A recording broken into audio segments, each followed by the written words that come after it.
It's Monday, December 11th, and you're watching Kansas City Alive. Here's what you'll see on tonight's show.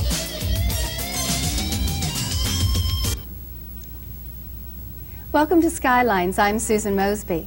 My guest today is Marvin Manlove. Marvin is a partner in the firm of Calcara, Duffendeck, Foss, Manlove, Incorporated. Marvin will discuss the office designs for B.C. Christopher Securities. Welcome, Marvin. Thank you for being here. Well, thank you, Susan. Where are the new offices for B.C. Christopher to be located? They're going to be in a building called Plaza West, which is a 16-story building which dominates the western part of the Plaza skyline. That's between, what, Bellevue and Madison? Yes, right. At about 47th? Right. What floors will they be occupying there? They're going to be on the second, third, and 11th floors, occupying about 43,000 square feet, housing about 200 people. About 200. What is the reason for the move? Well, I think it's threefold. First, they've outgrown their facilities that are currently in the Board of Trade building. Second, they've got some growth and anticipated expansion in the near future.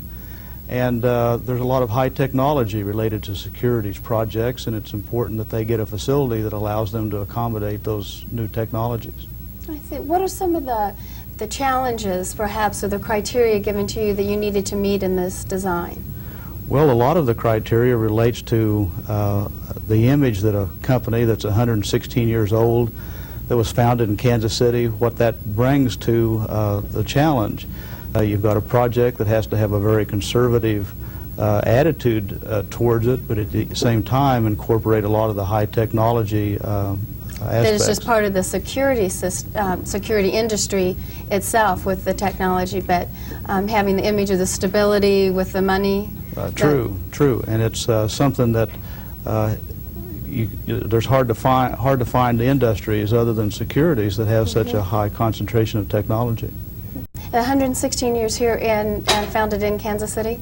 Yes. That's wonderful. What were some of the other challenges? Well, finding a color palette that would go with a lot of existing furniture. This is a project that doesn't have an open-ended budget to it. We have to deliver a real value to the client, and in that aspect we're using a lot of existing furniture.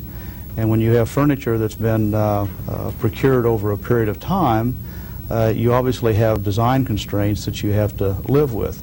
And we've been able to do a very comfortable job of doing that, but nonetheless it does provide challenges and somewhat limitations to you and what you can bring forward to the client. I see, and in some of their growth they've actually acquired other companies, and I'm sure that the mixture of those existing furniture can present quite a challenge. Sure, each time you buy one of those companies, they have their own design image that they've tried to achieve, and it's our challenge to mold those all into a single design consistency.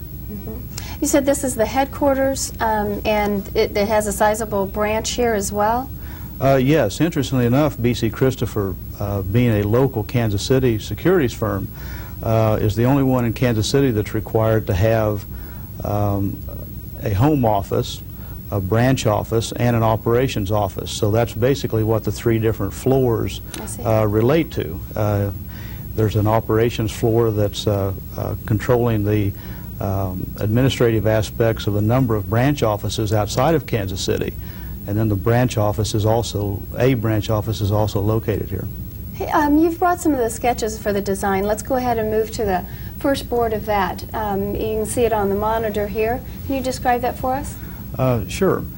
In this building, you're entering in the middle in an elevator bank, and part of the design challenge here, we wanted to immediately focus you to the south, and so we've taken an approach that you can see as kind of a megaphone approach, which opens up towards the reception area and the conference area. This is a real interesting view because the 11th floor of the Plaza West building, you have a view of the plaza and you have a view of the residential areas extending out to the south of the Country Club Plaza. And it was our intent to make a real focus in the design at this particular point. Wonderful. And the next board?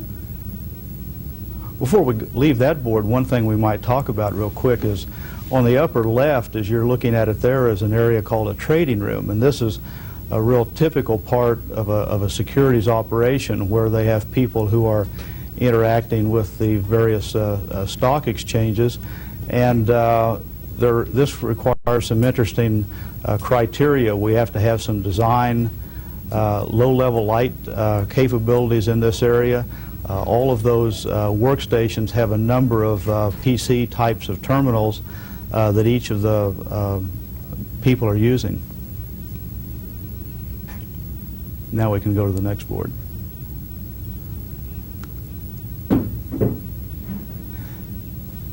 These particular boards relate to elevation studies that we do of the elevator lobbies and the designs.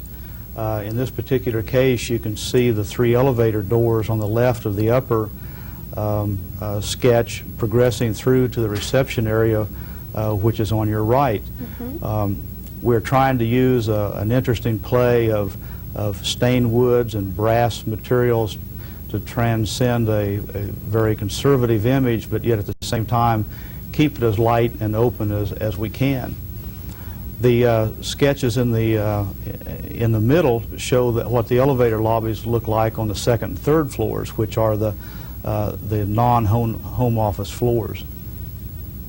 All right, so not as much of the stained, more of the painted wood being introduced there for contrast? Right. In those particular places, we're going to painted finishes. Okay. That's also related in the next board that we'll see. We're trying to make a value go a long ways in this project, and so we use a lot of woods and brass materials in the public areas, and then as we move back into the office areas, in this particular case the upper 2 elevations relate to the branch office operation on the 3rd floor. From that point on, we use somewhat conservative traditional design elements and have painted finishes there, and it works very nicely to house their existing furniture and provide a design consistency. All right, so that you're not being as concerned about the different finishes of stains from the mixture of furniture when you use the painted wood with it. No, that's one way we've been able to deal with the different types of furniture that's available. And the next board? I think the next board, once again, is a continuation of the different finish approaches that we have. There's light fixtures that go all around the corridors. We think things like this provide very spatial design touches and some personality to the space. The next board relates to, if we could go to the next board, relates to a color palette. We often put together boards like this to relate to a client what the different materials are going to be. In this particular case, some introduction of some marble type materials, wall coverings, carpets, brass detailing, the color of the wood that's prominent in that particular area, and different upholstery finishes that might be used in different parts of the project. Okay, so very strong contrast of colors, so some very rich carpet colors, I see. Well, we're trying to use the color palette to once again provide a backdrop for the various types of furniture and colors of furniture that we have to deal with. I would suspect in the security industry that there's a lot of concern between certain departments. Did that play in any of your design? Sure, especially on the 11th floor. There are different, in essence, suites created so that each of the different operating groups have a spatial identity, and that is a very important part of security's design. So is that part with the branch you've mentioned is on a different floor, and that contains just all of the retail business, so they're actually separated from right. There'll be many people coming to the facility that don't know the home office or the operating parts of the project are there, and they're coming only to visit the branch, and that's their orientation, and it's a nice space when you get there. They may very well never visit the other portions of the project. See. With all the computers that are used, is there any attention in especially the trading areas for lighting?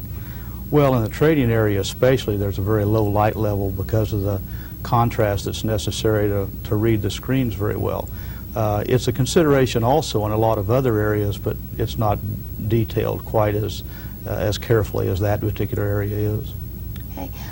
In the trading area, is there custom designed furniture, or are you being able to accommodate furniture from manufacturers? No. When we get to securities, we either have to use a furniture system that's designed specifically for securities applications or design our own.